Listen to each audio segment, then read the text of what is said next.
Mes chers amis de Café Évangile, comme Jésus était en train de parler, une femme éleva la voix au milieu de la foule pour lui dire « Heureuse la mère qui t'a porté en elle et dont les seins t'ont nourri. » Alors Jésus lui déclara « Heureux plutôt ceux qui écoutent la parole de Dieu et qui la gardent. » Mes chers amis, cette courte lecture de l'Évangile en dit long sur ce qui rend quelqu'un heureux dans la vie. Et précisément, le Seigneur considère comme vraiment bienheureux ceux qui font deux choses, écouter la parole de Dieu et la mettre en pratique. Bien que cela semble assez évident à la première lecture, c'est souvent plus difficile qu'il n'y paraît. La première étape d'une vie bénie consiste à écouter la parole de Dieu.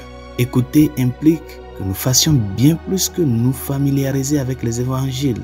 Écouter signifie que nous sommes non seulement conscients de tout ce que notre Seigneur a révélé, mais aussi que nous l'avons vraiment intériorisé en comprenant tout ce qu'il nous exige. Chers amis, avez-vous écouté notre Seigneur? L'écoutez-vous dans votre vie de tous les jours? Parce qu'il est important de comprendre que l'évangile est vivant. C'est Albert Einstein qui disait que derrière chaque parole de l'évangile vibre la personne de Jésus-Christ. Ce sont des paroles vivantes. En d'autres termes, se familiariser avec la parole de Dieu ne revient pas à lire un ancien livre de leçons. Écouter la parole de Dieu, c'est plutôt écouter une personne, parce que c'est le Verbe qui s'est fait chair, le Fils de Dieu qui nous parle et nous guide à chaque instant de notre vie. Par conséquent, la parole de Dieu est quelque chose qui doit nous parler à chaque instant de chaque jour, nous inspirant de faire ceci et d'éviter cela.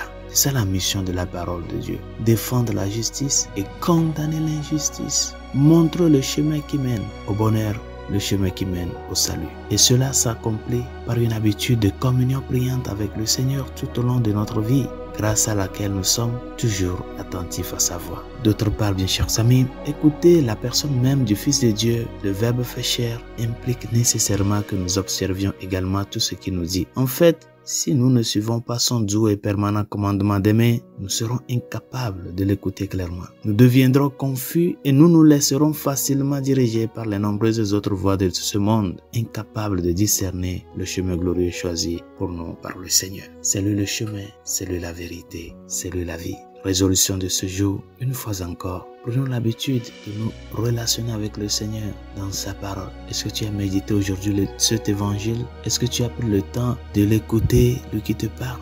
Est-ce que tu as observé déjà une vingtaine de minutes dans cette intimité avec le Seigneur? C'est ce qu'il attend de toi en ce jour. Et qu'après l'avoir écouté, que tu portes en pratique ce qu'il t'enseigne, même si cela t'amène à te compliquer la vie. Bonne journée, Dieu vous bénisse.